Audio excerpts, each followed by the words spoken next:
it's me, Maddie, and I am back with another video all about stuttering. So, um, today I'm going to cover speech therapy and what it means and what it means to me.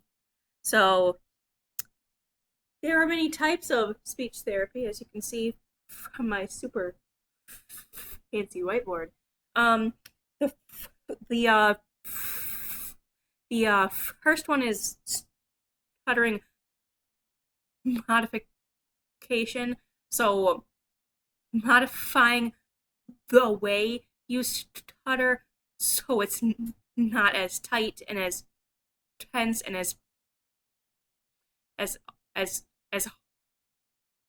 hard as like sometimes when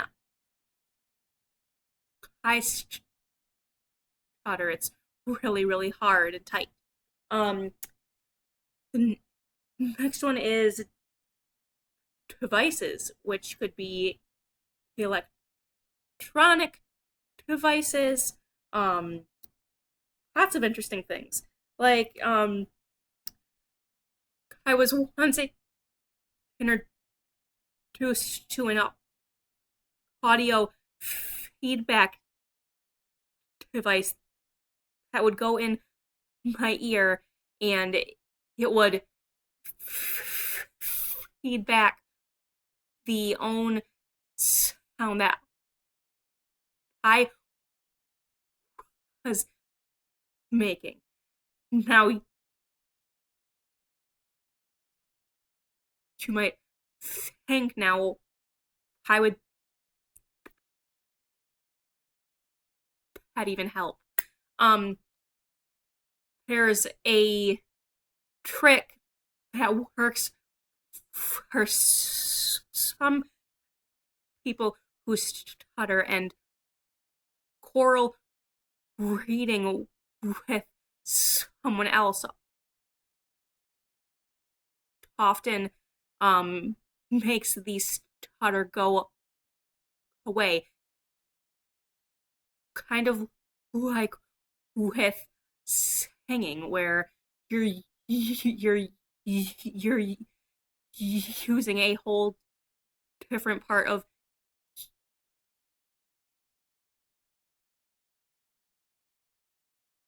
your brain. But unfortunately, these devices are often very expensive and are not covered by your insurance, or yeah. And also there have been reports that the brain learns to counteract the device, and you will eventually not be able to use it and will revert back to stuttering while using the device. Up next are support groups, which are always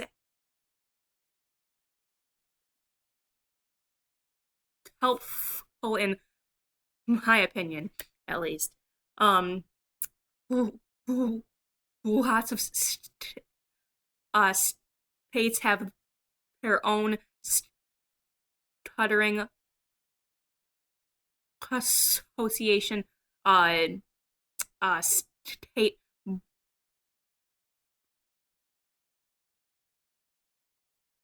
boards that have meetings a couple of times a month.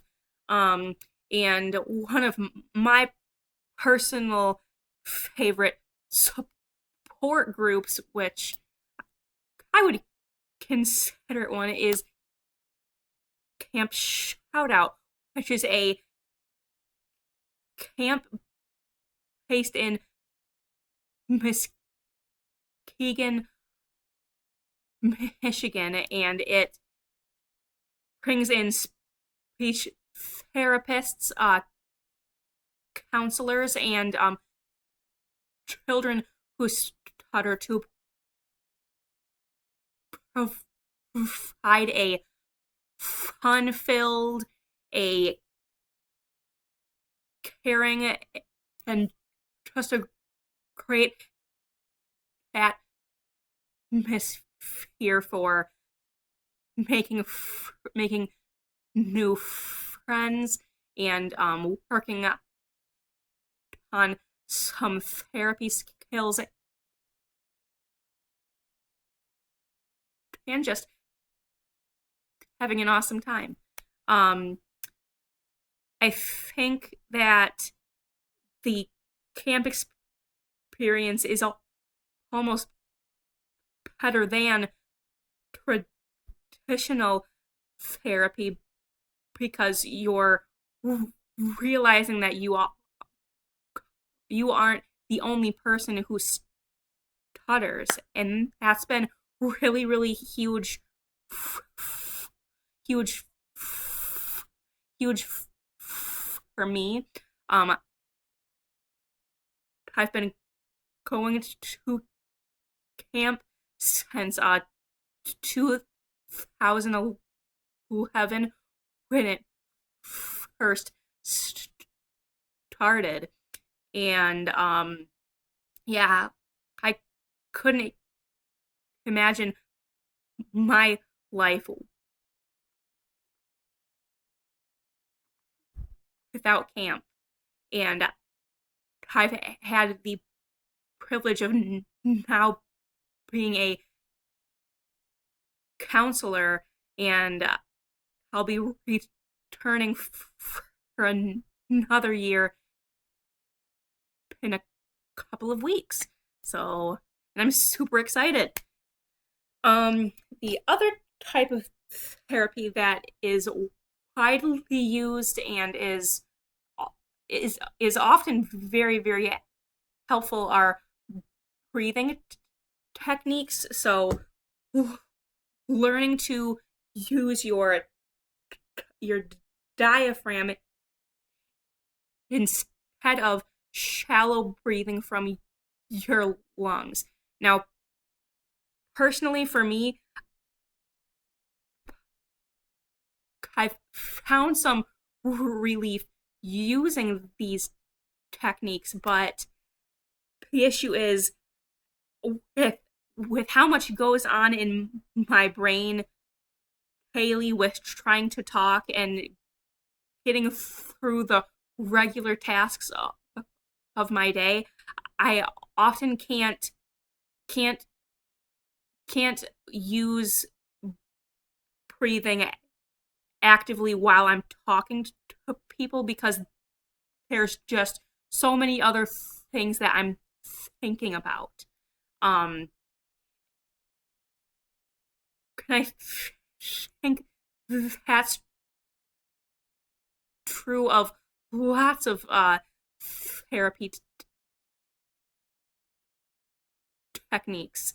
Um, you almost have to separate yourself to and make a new area to remember to use all of these techniques, these easy concept of words, um, remembering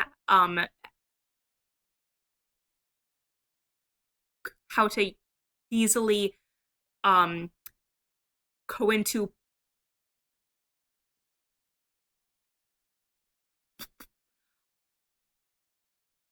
plosive sounds like your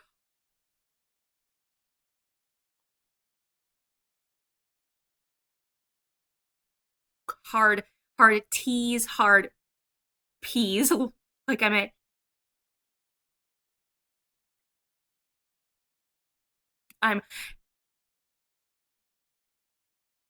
I'm a, I'm having an issue with right now. Your hard hard sounds that are often difficult for people who stutter. So yeah, let me tell you guys a little bit about my first experience with my first licensed speech therapist. She was the only one around here who really knew about stuttering, and that was kind of, I mean, she was okay, but I wish that we had had some other choices around here. But you know what? That's okay. It's all right. Um, so we went and saw her. She knows her theory. She knew her theory. She knew about the difficulties I was having. She knew the basics of how you should treat someone who stutters, but I don't think she approached it correctly with me. And I will not name her in this video. But one thing that really sticks out to me during my time of therapy with her is when when I was in there doing the therapy with her and I would have a block. I would get stuck on a word. One thing that I don't think helped at all with my therapy experience was she would stop me right as I was trying to say my word, trying to express myself, and she would make me restart the word. And I mean, sure, I'm sure some of you don't see an issue with this. I mean, why suffer through a word when you can restart it? But that's part of the, it's kind of hard to explain, but there's something in me as a person who stutters who that says that I need to be allowed to finish what I want to say, and I shouldn't have to restart just because someone wants me to restart. I should decide to restart on my own if I want to. Um, yeah, and I think this therapist did the best she could. She did what she could for me, but she didn't make therapy an enjoyable experience for me when I was a child. So when I got home, I wouldn't want to work on my skills. I wouldn't want to practice over and over and over again because it wasn't rewarding to me during therapy. And that made speech therapy really hard. And I know that it sometimes made it hard for my parents too when I was at home and I didn't want to work on my speech. She'd often send me home with some reading aloud homework, which in my mind back then was torture because I did not like reading aloud. Reading aloud had always been one of my least favorite things, whether it was in therapy or in school. Um, but you know what? Even though she didn't approach it correctly, and I still feel the impacts of that, that's okay because I'm moving forward still, and I'm not going to let it hold me back. Um, One of the positive therapy experience I've had was school speech therapy, which I was in until probably my junior year of high school. Um, Throughout elementary school, it was really nice having a speech therapist there who I could go to when I was having problems with my speech, or even when I just needed someone who I could talk to, or when there was a bullying situation during school that I needed help handling. Um, One of the issues did see with I did see with my school speech therapy experience in elementary school is often when there was a speech therapy, like a session, she would include me in with the people who had a lisp or had hard times with their R's, or who some of them who just needed a little bit of extra help with their language. And you know what? I loved it. I loved being with the other kids who needed some more help with their speech, but I feel like I I could have been taught more on an individual basis or with more stuttering specific techniques. But I was the only person at that time who had gone into Jenison who had a stutter, um, and that was interesting too. A lot of my teachers in elementary school had no idea what a stutter was, so I had to teach them. Um, and then I moved on to junior high. Junior high was kind of that was the turning point about how I felt about my stutter and about how difficult it became for me.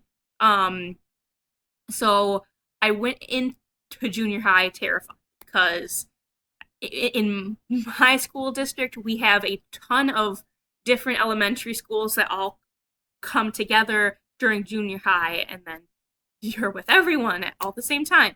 Um, I would say one of the best choices I've made with my stuttering is my mom got me a meeting with all of the faculty during a summer staff meeting, and I was able to go up in front of these teachers with my mom and explain what stuttering was, who I was, and how they could help me if I was having an issue. And that was huge because I went into school in the fall and all the teachers knew who I was. All the teachers knew that I had a stutter, and if there was an issue that they could help me with it. And that was great. The first real incident I had in junior high where I stuttering really tore me down was I applied for a position in my student council, and the and in order to get on the ballot, they wanted you to make a speech on the announcements, which is like a video announcement thing, and I did it, and and I was okay with it. I was okay that I stuttered through it, but the afternoon that video was played, I was sitting in the classroom with my people, and I started to cry, and my teacher my teacher motioned to me that I could go, and I walked out of the classroom, and as I was walking to my locker to run out of school and never look back, I walked through the halls, and I heard my voice echoing out of the classrooms on the TVs, and I could hear people laughing. And that really hurt, you know? That just really hurt. But the following week when they got the results, it was so close of a race. I'd almost won. And that kind of gave me a better feeling that I could do it. And I pushed through my junior high years. I got into high school, and I just pushed through. You know, I got through it. I went into college, and college was a little bit harder because I see new students every single class, and there are hundreds of students, so it's not like I wanted to stand up in front of hundreds of people and tell them I stutter, because that just would have been a nightmare. But I did tell my teachers that I do stutter, and if I come to you with questions that I may take a little bit longer, but it's important that they help me learn like all the other students do.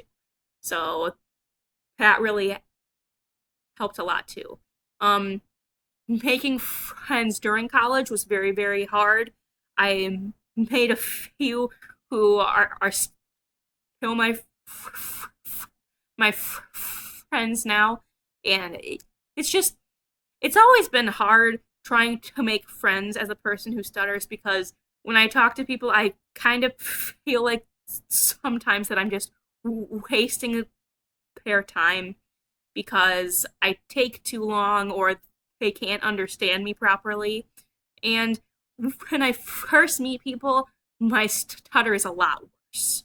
It's a lot worse than what you're hearing right now. I mean, in my first video, it was pretty bad, and right now it's doing a lot better. I don't know why that happens. It's just I'm getting more comfortable. As I get more comfortable with people, then I'm more apt to talk to people. As I learn that as I learn who are the people who will be patient with me, who will wait for me, I get more comfortable with them, and I can more openly talk with them, and I can make those relationships. I want you people, any of you, to know who are my friends or who want to be my friends or who want to have a closer relationship with me. I just need you to listen, and I need you to reassure me that you are perfectly okay with how I talk, and that you will listen to me, and you don't care that it may take me 2 minutes to say one little measly word. So, yeah. So, the reason I don't do therapy now, that's been a huge it's been a huge part of my life. I I don't feel like I need therapy anymore because I want people to be exposed to stuttering. If I were to fix myself with therapy like a lot of people have, I feel like I couldn't expose people to the severity that stuttering can be sometimes. And I know that probably sounds really dumb. Like, why wouldn't you want to speak better? But uh, another thing is I'm very comfortable with how I speak. A couple of years ago, I was not. I was not comfortable. I was very angry. I couldn't understand why I was the one who got this, why I had to be the one who has trouble going through the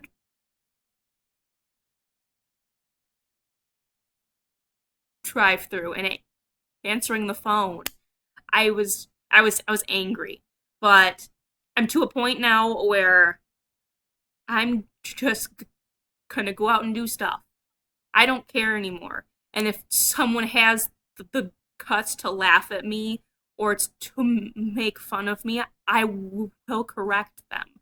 I had an incident at work recently where I picked up the phone and I said what what department I was in at work and my name, and it took a little bit longer, and he the person acted very rudely towards me, and I just told him, "Hey, listen, I have a stutter," and he was shocked and he apologized up and down, and I like hearing that apology, but it still kind of hurts. But I won't hold grudges because people don't know about stuttering. A lot of people just don't know. So one of the questions that I had gotten from some of my speech therapist friends from Camp Shoutout is, how, as a therapist, can they help us succeed? And I I think one of my biggest things that helps me succeed is I want people to feel like it's okay to stutter. Um my latest speech therapist, uh Kristen Kamela, who is also a